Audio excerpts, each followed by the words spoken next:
El retículo endoplasmático rugoso, organela membranosa, que está formada por sacos aplanados en cuya pared externa están adheridos o adosados los ribosomas, tal cual como lo pueden observar en esta lámina.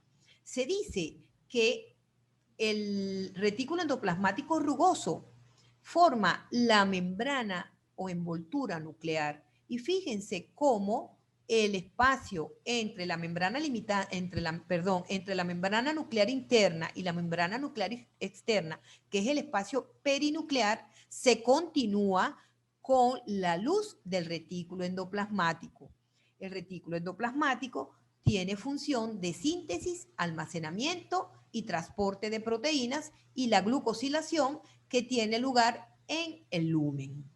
Vamos a hablar ahora del núcleo. El núcleo de la célula es el centro regulador y de control de todas las actividades que se llevan a cabo en el núcleo. Es importante destacar que el núcleo es característico de las células eucariotas, porque en las células procariotas está la presencia de un nucleoide, no hay un núcleo verdadero.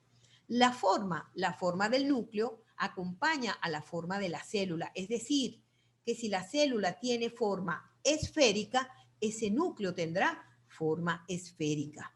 El tamaño del núcleo en las células es de aproximadamente o es de 6 micrómetros y en las células vegetales puede ir o estar entre 5 y 25 micrómetros. Usualmente la posición del núcleo es central.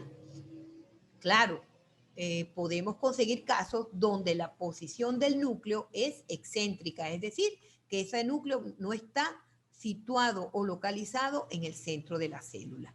El número puede variar y podemos decir que la célula usualmente es mononucleada, es decir, posee un solo núcleo. Puede ser binucleada, que posee dos núcleos, como es el caso de la célula hepática, o puede ser polinucleada en el caso de la célula muscular. O no, puede tener núcleo, es decir, que es anucleada. Y esto es característico de los eritrocitos maduros. El núcleo presenta las siguientes partes. Y hablamos de núcleo interfásico. Fíjense que, y disculpen que hable así, en este momento. Hablé el núcleo interfásico. Es importante destacar que pudiésemos decir que el núcleo es interfásico cuando está en reposo, no se está dividiendo, de manera muy sencilla. ¿Qué ocurre con el núcleo interfásico? Cuando el núcleo está en esta fase, presenta o se distinguen una envoltura nuclear que, como podemos observar en la gráfica, es la que rodea al núcleo. La cromatina, que está inmersa en una estructura que se denomina nucleoplasma. Está presente un nucleolo y vemos que la envoltura nuclear no es continua, sino que se observan una especie de interrupciones, y estas interrupciones se denominan poros nucleares. Y finalmente el nucleoplasma, donde están inmersos todos estos elementos. En el compartimiento nuclear podemos encontrar a los cromosomas que contienen ADN, a los distintos tipos de ARN, el nucleolo donde está el ARN ribosomal, diversas proteínas como la ADN polimerasa y la ARN polimerasa, y las que controlan la actividad genética o génica. También podemos decir que todas estas proteínas se forman en el citosol y, por supuesto, la matriz nuclear o nucleoplasma. ¿Cuáles son las funciones del núcleo? Las funciones del núcleo es mantener la integridad de los genes y controlar las actividades celulares a través de la expresión génica. Es decir, que en el núcleo celular se llevan a cabo estas funciones, ya que él controla y sí, controla, vamos a decirlo de esa manera. Él controla, observa, regula todas las actividades que se llevan a cabo en la célula. Es decir, que es un centro de control y un centro regulador.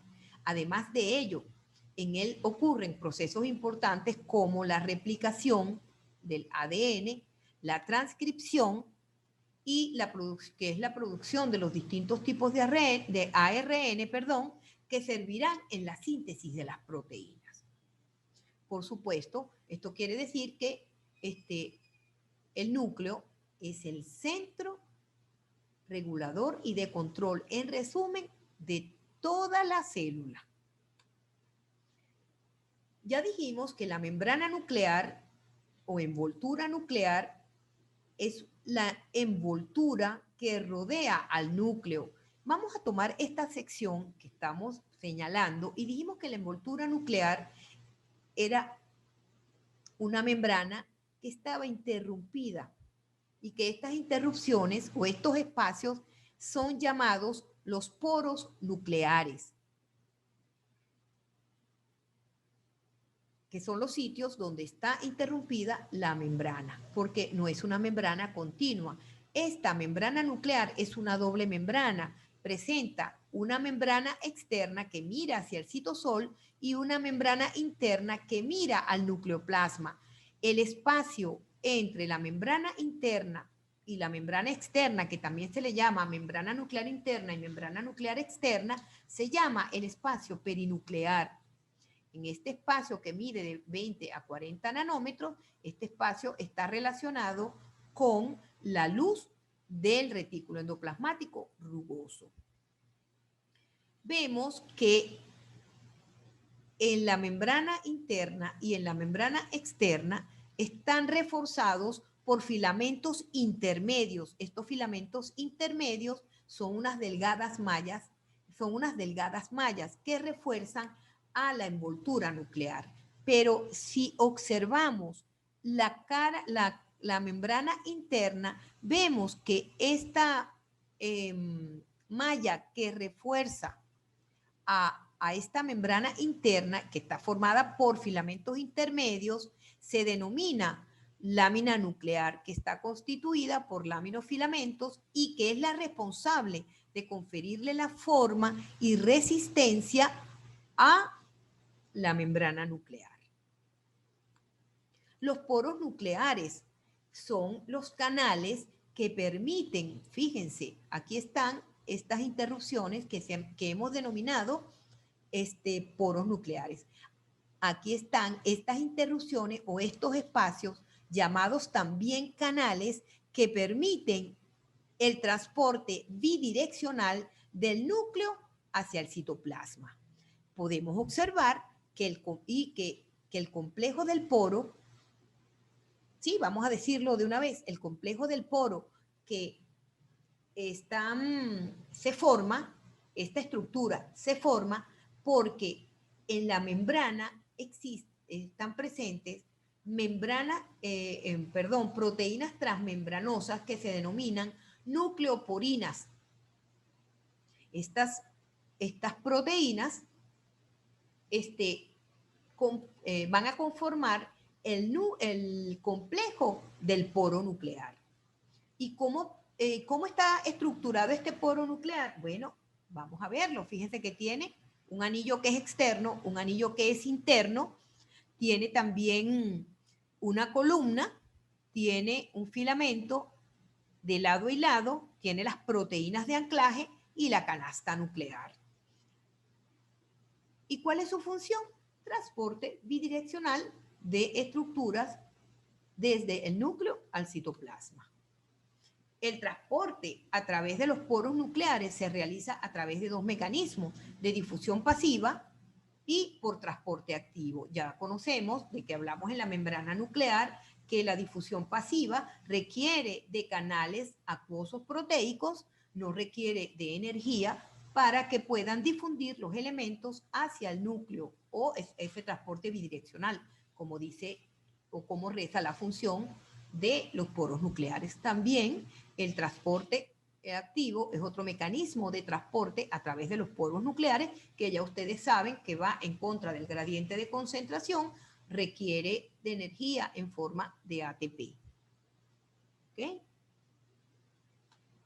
La cromatina La cromatina es la sustancia que se encuentra en el núcleo organizada en eucromatina y heterocromatina. La cromatina es el material del que están compuestos los cromosomas. Como ustedes saben, en las células somáticas humanas poseen 46 tipos de cromosomas.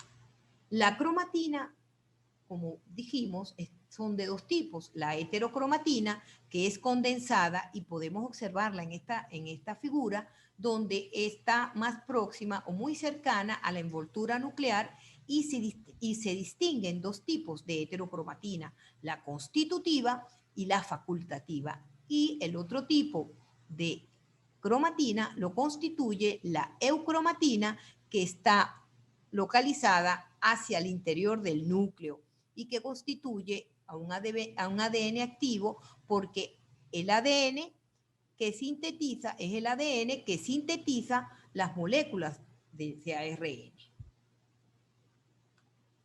El nucleolo es considerado el organelo del núcleo. No está rodeado por una membrana.